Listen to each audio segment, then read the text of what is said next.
د بلخ ولایت په چاهي ولسوالۍ کې د امارت پیژندنې ازموینې سیالۍ د 400 استادانو ترمنځ په لاره وچول شوه. په دې مناسبت جوړ شو مراسمو کې د اسلامي امارت مسؤلینو د علم او پوهې په ارزښت خبرې وکړې او ویل چې هڅه کوي ترڅو ځوانانو ته په ټولو برخو کې د ښه تعلیم او تحصیل زمینه برابره کړي. دوی د دې ازموینې ترسره کېدل د اسلامي امارت د چارواکو د هڅو یوه څرګنده بیلګه وبلله. از خاطر اینکه استاد صاحبا و علما را که هست متوجه میسازه که علمشان بالا میره و هم ذهنشان بالا میره و دیگه چیکار میکنه که انسان بسیار آگاهی میتهیم.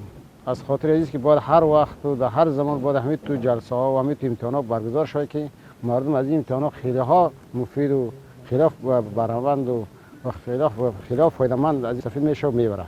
ورته مهال د چاهي ولسوالۍ د پوهنې مدیر د پوهې ترلاسه کول د ټول بشریت لپاره یوه بیړنۍ او مهمه اړتیا وګڼله او زیاته کړه چې پوهه د انسان ارزښت لوړوي، همداراز علم د ځان او الله تعالی په پیژندنه کې مهم رول لوبوي.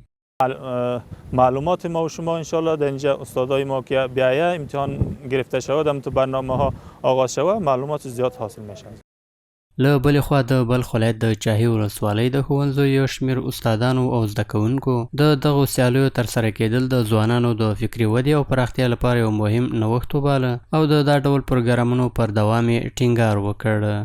په دې برنامه باندې چې موږ ته د اسلامي امارت د پیژندنې لپاره کوم کتاب چې موږ ته راکړی و موږ دا مطالعه کوو، خپل حکومت وپېژنو، خپل امارت وپېژنو او خپل نظام وپېژنو. یک آزمون خیلی ها خوب است فکر میکنم که امارت شناسی است. امارت خود قبلا هم میشناختیم چون امارت سال 1373 با فعالیت خود آغاز کرده و از او تاریخ بین مردم خود شهرت خاصی را داره. د یادونې وړ ده چې تېره اونۍ هم د بلخ ولایت د اطلاعاتو کلتور او پوهنې ریاستونو لخوا د همدې ولایت په کلدار ولسوالۍ کې د 1500 زده کوونکو ترمنځ د امارت پیژندنې ازموینې سیالۍ په لار اچول شوې وه.